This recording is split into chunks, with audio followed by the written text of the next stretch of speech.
नमस्कार दोस्तों, आप सभी का RS all about learning channel में बहुत बहुत स्वागत है। आज हम आदिकाल के धर्म संबंधी काव्य का अपभ्रंश भाग को समझेंगे। ठीक है, तो ये हमने जैसे समझा था कि धर्म संबंधी काव्य भी है आदिकाल के अंदर और उसके अंदर अपभ्रंश, सिद्धनाथ, जैन, इन सबको पढ़ना था।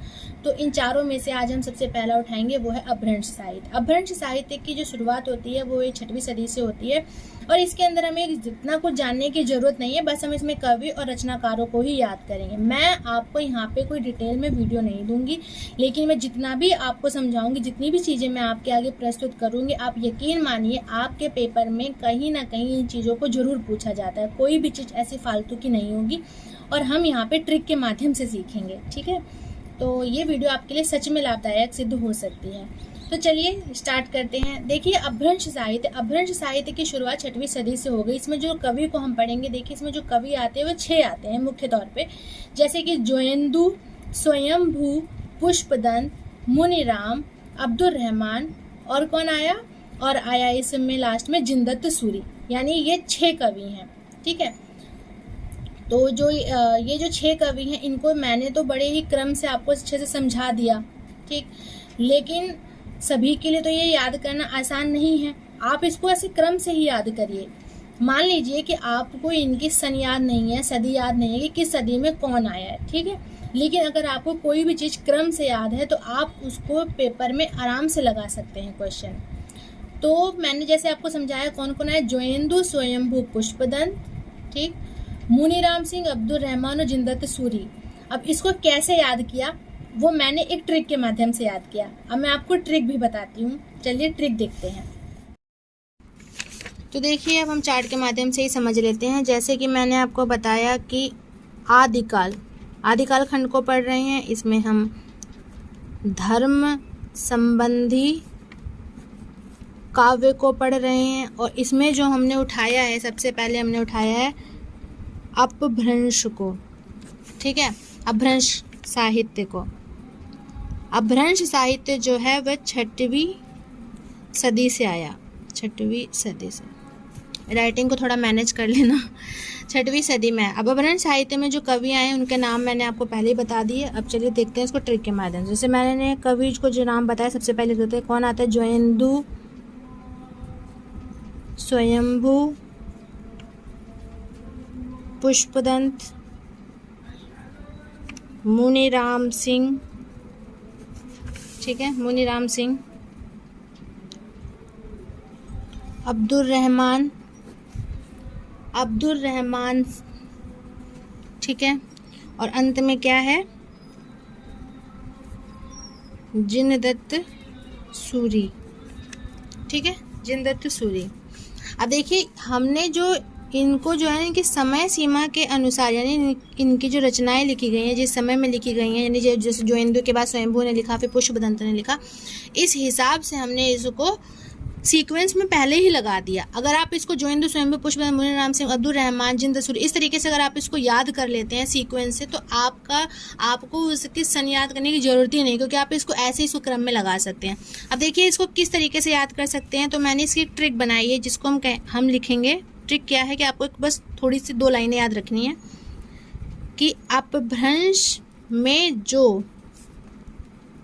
स्वयं से पुष्प चढ़ाता है मुनि को,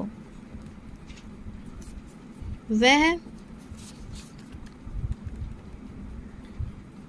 अब्दुल जिन से दूर रहता है।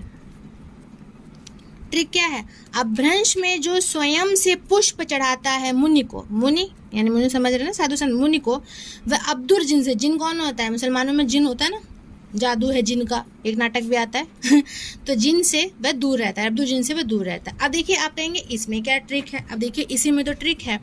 मैंने लिखा अपभ्रंश जैसे ही हमने पढ़ा तो समझ में आ गया कि भाई अपभ्रंश के कवियों को याद कर रहे हैं।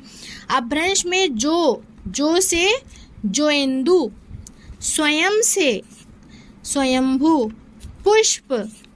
पुष्पदंत चढ़ाता है मुनि को, मुनिराम सिंह, वह अब्दुल रहमान, जिन से जिनदत्त सूरी से दूर रहता है।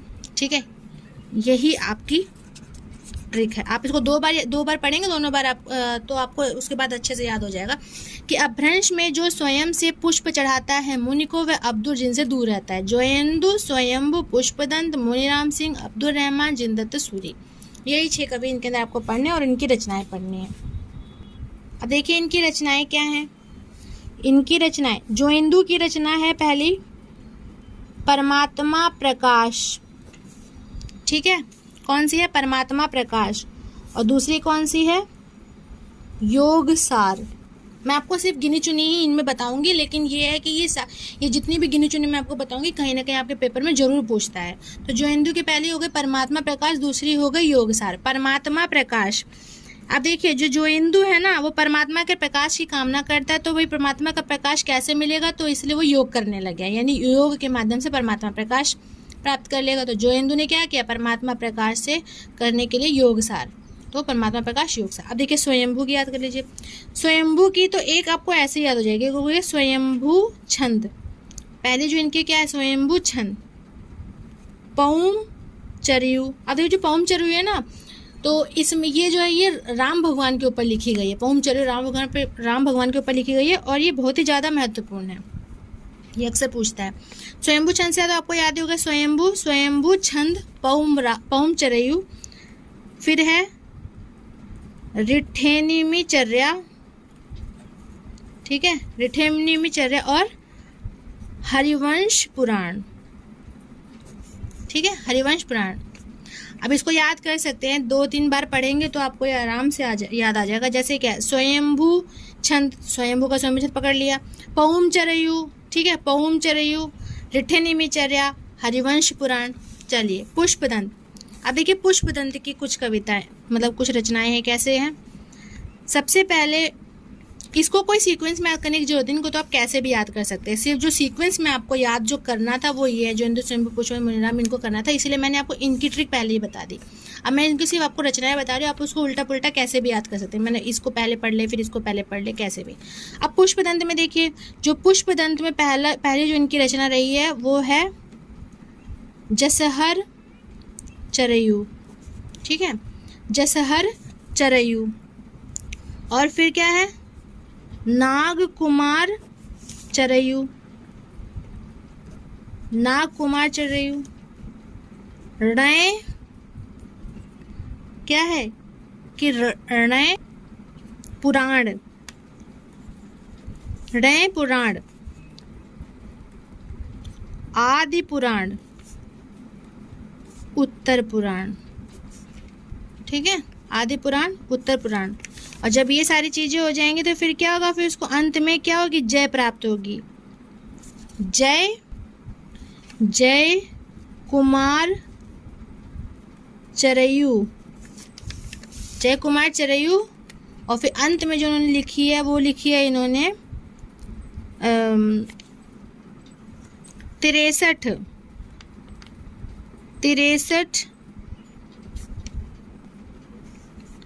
महापुरुष, 63 महापुरुष गुणालंकार महापुराण।